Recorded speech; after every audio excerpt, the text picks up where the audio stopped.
দর্শক কেমন আছেন? আশা করি ভালো আছেন। প্রিয় দর্শক, সেন্ট মার্টিন যেতে নতুন নিয়ম, চলুন কি নিয়ম সেটি আমরা জেনে নিই কালবেলার মাধ্যমে। প্রিয় দর্শক, দেশের একমাত্র প্রবাল দ্বীপ সেন্ট মার্টিন যেতে এখন একটি নির্দিষ্ট অ্যাপে নিবন্ধন করতে হবে। মঙ্গলবার 19 নভেম্বর মন্ত্রণালয়ের সিনিয়র সহকারী সচিব সাবিনা রহমান স্বাক্ষরিত এক অফিস আদেশে বিষয়টি নিশ্চিত করা হয়েছে।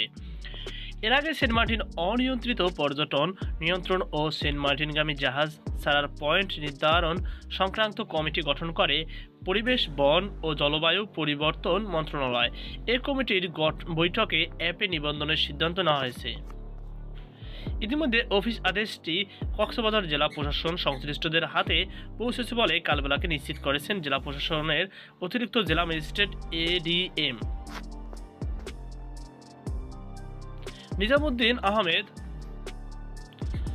তিনি জানান, গঠিত কমিটির প্রধান কক্সবাজার সদর ও টেকনাফ উপজেলা নির্বাহী কর্মকর্তা মিলে আদেশ মতো প্রয়োজনীয় ব্যবস্থা গ্রহণ করা হচ্ছে। কমিটির কর্মপরিধিতে বলা হয়েছে যে জাহাজ ছাড়ার এন্ট্রি পয়েন্ট শুধু বাংলাদেশ ট্যুরিজম বোর্ড কর্তৃক প্রস্তুতকৃত অ্যাপস থেকে সংরক্ষিত ট্রাভেল পাসধারী পর্যটকদের অনুমোদিত জাহাজে ভ্রমণ নিশ্চিতকরণ পর্যটন এবং অনুমোদিত জাহাজ কর্তৃক নিষিদ্ধ ঘোষিত পলিথিন ব্যাগ এবং একেবারে ব্যবহারযোগ্য প্লাস্টিক দ্রব্যাদি পণ্য পরিবেশ, বন ও জলবায়ু পরিবর্তন মন্ত্রণালয় কর্তৃক অনুমোদিত তালিকা অনুযায়ী পরিবহন না করার বিষয়টি নিশ্চিতকরণ, পর্যটকরা কোনো হোটেল অবস্থান করবেন তা লিপিবদ্ধকরণ এবং রেজিস্টার সংরক্ষণ, জাহাজ ছাড়ার পয়েন্ট এবং সেন্ট মার্টিন এন্ট্রি পয়েন্ট পর্যটকদের জন্য করণীয় এবং বর্জনীয় বিষয়ে বিলবোর্ড স্থাপন, এসব কার্য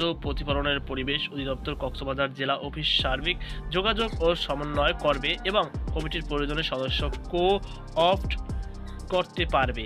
ওই অফিস আদেশে বলা হয়েছে, সেন্ট মার্টিন দ্বীপে অনিয়ন্ত্রিত পর্যটন নিয়ন্ত্রণে একটি কমিটি গঠন করা হয়েছে।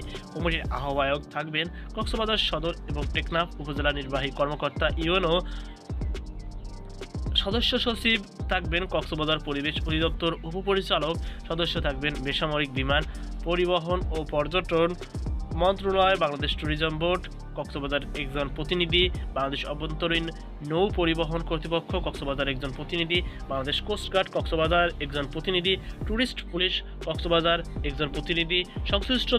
সংশ্লিষ্টরা বলেছেন, গত 22 অক্টোবর পরিবেশ, বন ও জলবায়ু পরিবর্তন মন্ত্রণালয়ের সভায় সেন্ট মার্টিন বিষয়ে নানা বিধিনিষেধ আরোপ করার সিদ্ধান্ত নেওয়া হয়েছে। সিদ্ধান্তের প্রেক্ষিতে গত 28 অক্টোবর একই মন্ত্রণালয়ের উপসচিব অসমর শাহীন স্বাক্ষরিত একটি পরিপত্র জারি করা হয়েছে। যে পরিপত্রে 5টি বিষয় উল্লেখ করেছে, যেখানে বলা হয়েছে সেন্ট মার্টিন নৌ যান চলাচলের বিষয়টি বাংলাদেশ অভ্যন্তরীণ নৌ পরিবহন কর্তৃপক্ষ পরিবেশ, বন ও জলবায়ু পরিবর্তন মন্ত্রণালয়ের সম্মতি গ্রহণ করে অনুমতি প্রদান করবে। নভেম্বর মাসে দ্বীপে পর্যটক গেলেও যাবার দিনেই ফিরে আসতে হবে। তো প্রিয় দর্শক, এই ছিল আমাদের সর্বশেষ আপডেট। আল্লাহ হাফেজ।